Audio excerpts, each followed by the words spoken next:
शिव महापुराण का 40वां अध्याय। पंचम युद्ध खंड। शिवजी द्वारा शंखचूड़ का वध। सनत कुमार जी बोले, तब अपनी सेना के इस भीषण संहार को देखकर उस दानव को बड़ा क्रोध आया।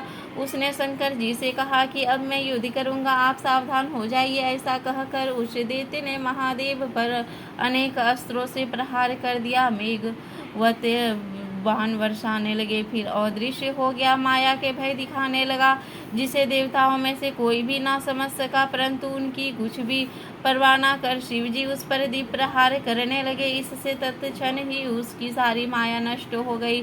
वे सब दिव्य अस्त्र निस्तेज हो गए और महाबली महेश्वर ने उनके लिए अपना उस शूल उठा लिया, जिसका सहन कर पाना तेजस्वियों के लिए भी कठिन था। फिर तो उसी समय यह आकाशवाणी हुई कि हे महेश्वर, अभी उस शूल को इस पर मत चलाओ।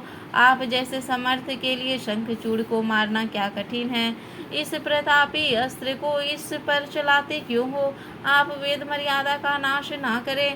जब तक इसके पास विष्णु का उत्तम कवच है और इसकी पतिव्रता स्त्री है, तब तक इसको ना तो जरा है ना मृत्यु है। इस प्रकार उस आकाशवाणी को सुनकर शिवजी ने वैसा ही किया और उस शूल को रोक रखा।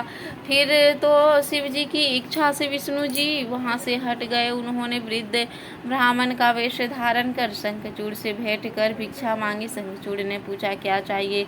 इस पर उस वृद्ध ने कहा, मैं इस प्रकार नहीं मानूंगा, पहले आप प्रतिज्ञा कीजिए। शंखचूड़ ने प्रतिज्ञा की।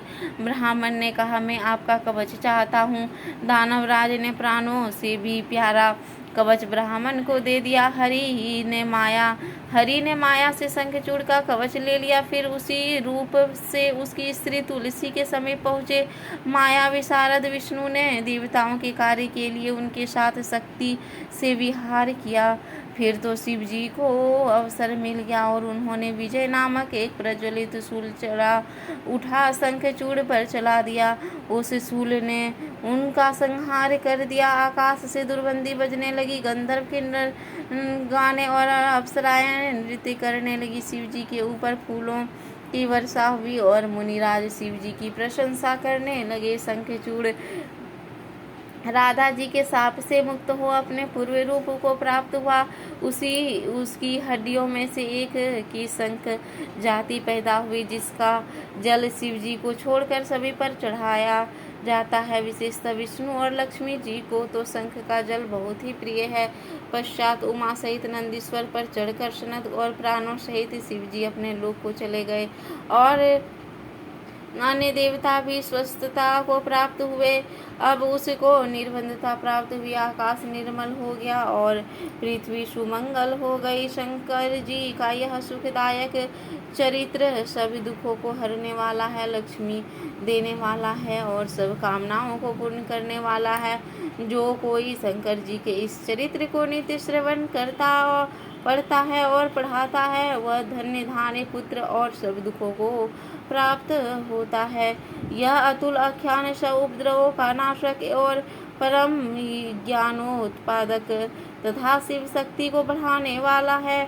ब्राह्मण ब्रह्म तेज युक्त, क्षत्रिय युद्ध विजयी, वैश्य धनी और शूद्र श्रेष्ठ होता है। इति श्री महापुराण पंचम युद्ध खंड का 40वां अध्याय समाप्त।